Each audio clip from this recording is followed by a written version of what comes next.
It's a really funny one to be sat here with Ben. I don't think there'll be anyone in this hotel today that will know this, but Ben and I have actually worked together previously. All started off about 12 years ago now, and actually it was my first role as an occupational psychologist. So I'm to blame. Yeah, basically Ben is to blame for all of WorkBuzz's clients having to put up with myself. But yeah, it's great to kind of have this full circle moment where I'm back talking specifically about well-being with Ben this evening, and it's really interesting to see how the conversation's gone throughout the day, specifically around well-being. So Mel doing the panel, there was a question that came up that asked around whether well-being levels are due to change in resilience of the workforce or whether it's to do from the external context. And I think Ben and I were talking about that, and actually the expectations around well-being in the workplace have fundamentally changed over the last couple of decades. And so we've talked for so long about this idea of it's okay to not be okay. You'll all have heard that mantra. And it's for that reason that now when we're asking colleagues about well-being, that they are willing to open up and share how they're really feeling. And so where are we at? We're at a place where well-being is the number one priority that we're all talking about.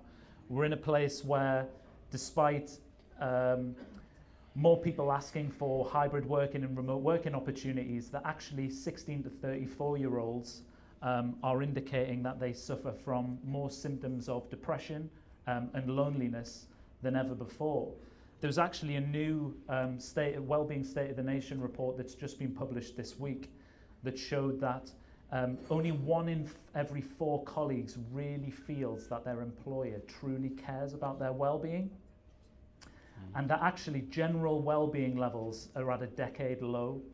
So we know that this is absolutely huge, and we know that such an important part of improving well-being is to have more conversations about well-being. But again, in this same research that's recently been published, people are more likely to say that they'll have a conversation with nobody about their well-being than they would their line manager.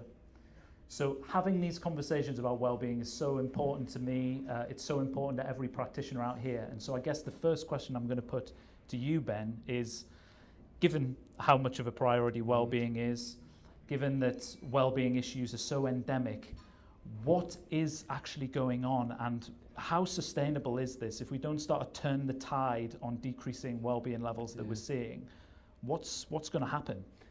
Well, I think that word expectations is key, because COVID has changed expectations on behalf of employees. In terms of flexible working, in terms of the kind of feeling that everybody had coming back and the Great Resignation and all that stuff. But also over time, when I first started doing health and well-being, it was a very defensive art, or science, or whatever you want to call it. It was a practice. It was about not getting taken to tribunal by an employee. And then gradually, as the research has all gone through and the business case was won for health and well-being, it's become more positive, and it's become about yes, health and well-being of a workforce, but also business level outcomes. So absence, presenteeism, productivity, retention, employer brand, advocacy, all those different things. So, over time, expectations of what's possible from investing in health and well-being have also changed. But there's some problems with that, because a lot of the time what's happening is when people are just investing in a series of activities that are happening in silos, you're not going to get all those outcomes. And then because it's not a strategic joined up approach, so they're not going to add up to the things that people have been led to believe, that employers have been led to believe are possible from that. So I don't know, many of you will probably you must have seen that earlier in the year, that William Fleming research from the Oxford Wellbeing Research Centre. So 46,000 employees it looked at, and basically the headline was wellbeing programs don't work. Because they were unable to statistically show a connection between the interventions that were being put in and things like job sat, happiness, mental health outcomes. None of it stacked up, and the conclusion was that that was for the lack of a strategic approach that joined things up that took a longer term view and wasn't just about, doing things to get immediate outcomes. Yeah. It wasn't underpinned by leadership, and there were all sorts of we talked earlier on the panel, we were talking about fundamentals, putting the fundamentals in place. So things like pay and skill development were coming out as the things that would make the difference, but weren't routinely being prioritised. So, I think again, it's about practice out there is very variable. Everybody's done something, nobody's done nothing. There's lots of people have had lots of different starting points, but generally a lot of it is on the treatment end and the reactive end rather than the preventative end, and it's not had that sort of step back to join everything up and take the more strategic approach. Yeah, and I guess a big part of that is going to be around how you get the right data to really understand all of this across the organisation and to start to join things up. So I guess a quick question out to the audience. I was going to ask you, whether well-being was a priority for your organisation currently, but I think I picked up through the day and through what we've heard that it is pretty much a priority on all of your minds. What I would be interested to know is how many people out here really measure well-being in a deep dive way beyond just maybe 2-3 questions on an annual survey or a pulse survey. So just hands up if you really deep dive into well-being as a theme inside your organisation. That is very interesting. So we've got maybe 1 or 2 hands. Okay, so, employee listening has obviously been a big theme of what we talk about naturally at any WorkBuzz Live. What do you see as being some of the opportunities, Ben, or on the flip side, the missed kind of opportunities that organisations don't pick up in terms of thinking about how they can dig deeper into well-being as a theme? Yeah, so I come from a place, I've been leading a business that's been focused, doesn't do all the other good stuff that you guys do in terms of the broader employee research, employee listening. It was about deep dive into health and well-being, measurement of health and well-being. And a lot of the time people were coming to us with the backstory of we've spent hundreds of thousands of pounds on resilience training globally, but everybody's still miserable. Why is that? Why is that? Well, the reason is because it was happening in a vacuum. It was sending people back into a culture where leaders didn't have the right behaviours to support it. Managers didn't have the right confidence and skills to be able to support what you were sending them back to. So, in that world, the deep dive, the opportunity with the data is twofold. I would say is to do the drill down and look at things like, so you'll be aware of like the kind of questions and areas that the HSE management standards focus on, control workloads, job security, all of those kind of things. Being able to do the deep dive on stuff like that and understand what are the causes and what are the sources of pressure that are at play inside your organisation. When you're getting a readout at the 3 question level will give you a readout on wellbeing, but then what's actually going on? Yeah. Is it that everybody feels like they don't have autonomy and everybody's struggling with workload, or is it just over here, or is it just over here? That's going to start to give you, demystify it, let's say, or give you levers to pull to do something about it.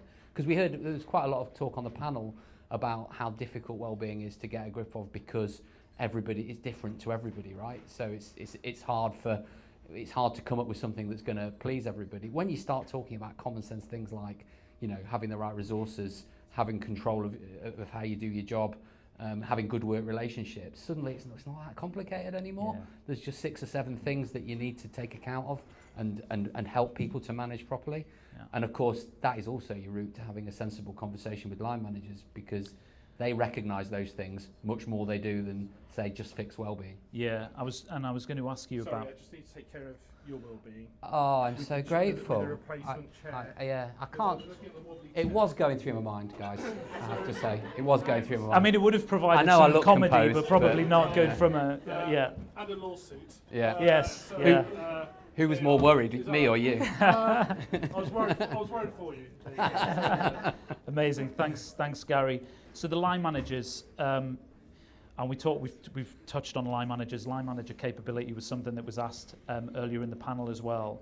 I think one of the things, so when we've been talking about well-being levels, and well-being levels are at a decade low, a big part of that is seeing that line manager well-being or middle manager well-being is actually often lower than the well-being of the frontline colleagues because of this classic kind of squeeze that's on them at the moment to deliver what the organisation wants from them, but also be that inclusive manager, leader that manages the different generations and empowers and coaches different people. So coming back to the well-being piece, if you have populations of line managers that themselves are really struggling to cope with the pressure, how can we reasonably expect them to role model a lot of the behaviours that you're alluding to that will help them have better conversations that support the well-being of their teams? Yeah. So what can we do with that particular conundrum with line managers? Well, it is difficult, isn't it? But it came up earlier as one of the conversation points. But it also, as you said in the that latest wellbeing research, it's also the organisation has to show the line managers that it cares about them. I think there's something about a lot of the work that I've done with line managers is around making it personal to them, right? So there's different, and that doesn't mean coming up with a tailored program of wellbeing support for all line managers. What that means is helping them to understand what the data about health and wellbeing means for them and for their team. So the approach that we took at Robertson Cooper was around called Team Talk, and it was an approach of getting team by team, getting the teams to fill out a short survey which told them where their sources of pressures were, what the base levels of health and wellbeing like, and how that was affecting productivity and their commitment, all those kind of things. So some of the stuff that you guys do, but a bit of a deeper dive on health and wellbeing. But that included the line manager as well. So there was a coaching approach which each line manager got support. The goal of the whole process was for them to be able to talk confidently and have wellbeing conversations with their team, but really a sort of absolute non-negotiable with that was that they had to be okay with that first, and they had to accept their own data and their own. That was part of exploring their own role in the impact that they had on their team, but it was also about what they needed, the resources and the energy that they needed to be able to do that. So it was quite a sort of quite an economical process, because it was just about giving them the right materials, giving them the right insight, and then an hour coaching session to start to get them to get comfortable with that language. But a lot of it started with them, because they had to accept that the goal of it was to get them to accept, if you like, that their job would be easier as a result of this. That it's a performance focus. This is not the reaction of generally of line managers to anything health and wellbeing is that's another job for me to do. But really, if it's done right, if it's embedded, if they're understanding their role in it, and it's actually making the job they've got to do anyway easier. And I think it's that process, which is a process of inclusion, involvement, and education.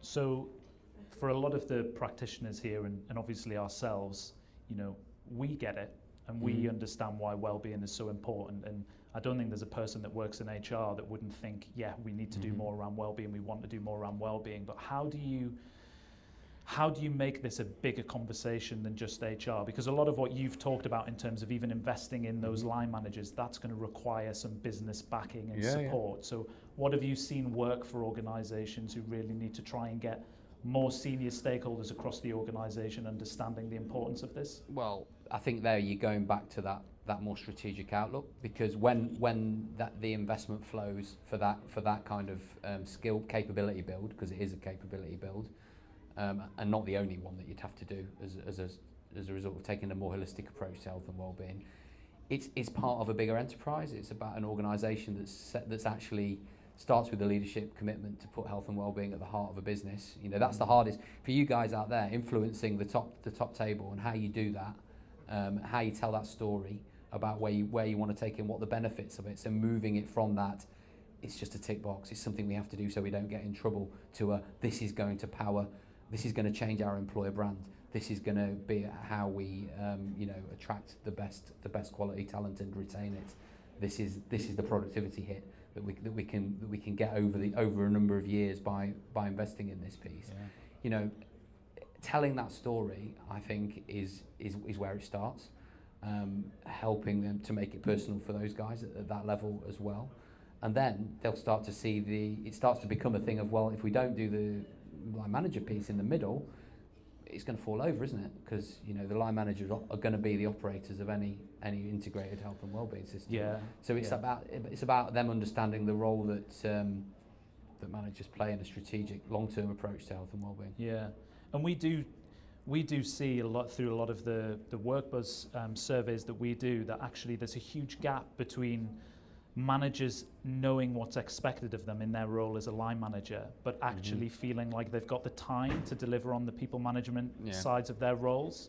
And so a lot of this is going to go beyond just making it clear to them as to this is what is needed, but to actually making it feel like they can weave it into that everyday management that they do, which, as you mentioned, is really important. But in terms of, there's something about the brand, the brand and the sort of the comms end of that in that as well, because so the thing that it's about these universals. So at Robertson Cooper, we always talked about good days at work. So cut through well-being. What's well-being? Well-being is different to everybody. Good days at work is the same for everybody, because everyone wants one and no one doesn't want one. So if we've worked with organisations where they've bought into that and said that's what we're going out with. We want good days at work. So then the KPIs for that organisation are about delivering more of them, making it measurable, deliver more of them, and then they're saying to managers, we need to deliver more good days at work, and that's one of your KPIs, and this is how we're going to help you to deliver that KPI.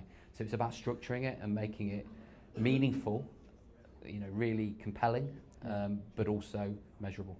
and I love that, but I want to kind of see if there's anything that we can give to the practitioners here as to how to really bring that conversation in at almost a board level, because often what we'll see is, organizations where business performance might be really strong, engagement levels might still be pretty high, lots of other cultural indicators will be really positive.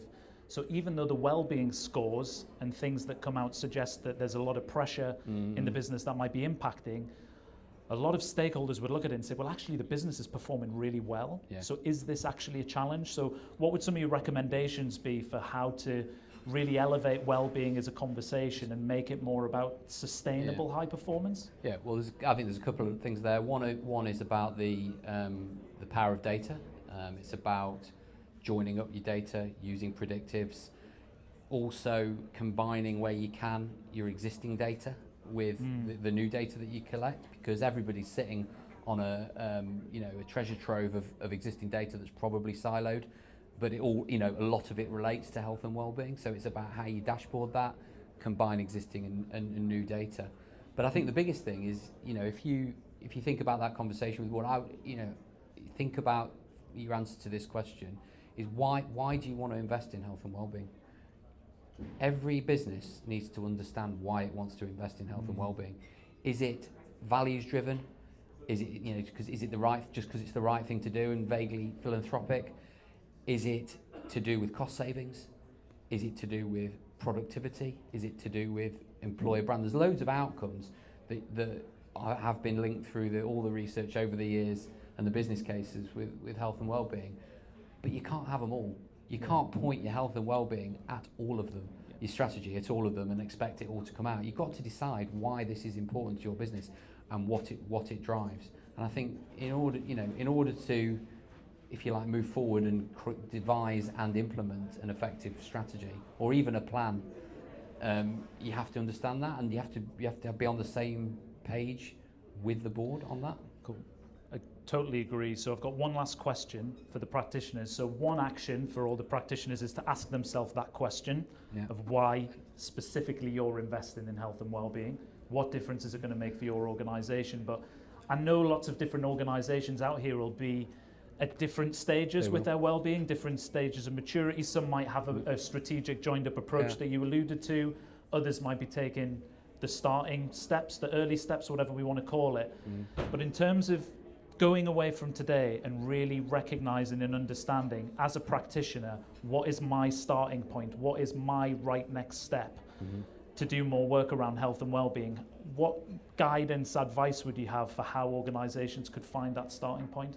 Well, I would definitely ask yourself that question. Ask yourself the why, and then from there, go back to look at the data setup, the capability and the plans you have in place, and see how they line up behind the answer to that question, because what you're probably they may have, if you're lucky and you've done the pre-work, they will line up because they've been designed to line up. But the chances are, in most organisations that I've worked with, loads of well-intentioned stuff has been put in place to try and put all the support and benefits that employees expect, but it's been done in a sort of fairly piecemeal way.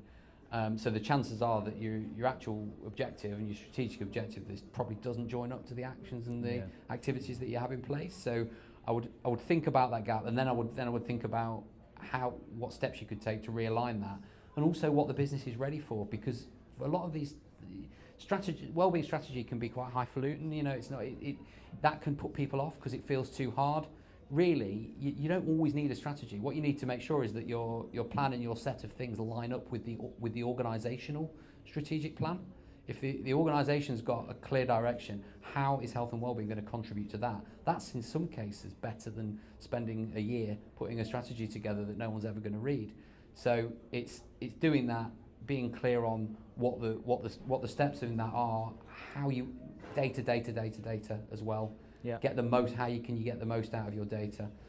But really, it's about taking a step back. I think for a lot of organisations who've done a lot of stuff, it hasn't necessarily added up to everything that they thought it would, and it's just worth that pause point. Amazing. Well, I believe that's all we've got time for. We've gone through a fair bit there, but some clear next steps, and I believe Ben and I are going to do a follow-up session. An online session where we're going to go even deeper into this idea of readiness and how you really understand your starting point as an organisation, so you can start driving your well-being work forward more proactively and more impactfully as well. So Ben, thanks for joining us today. Great to work with you again, and looking forward to doing the follow-up. Absolutely. Thank you.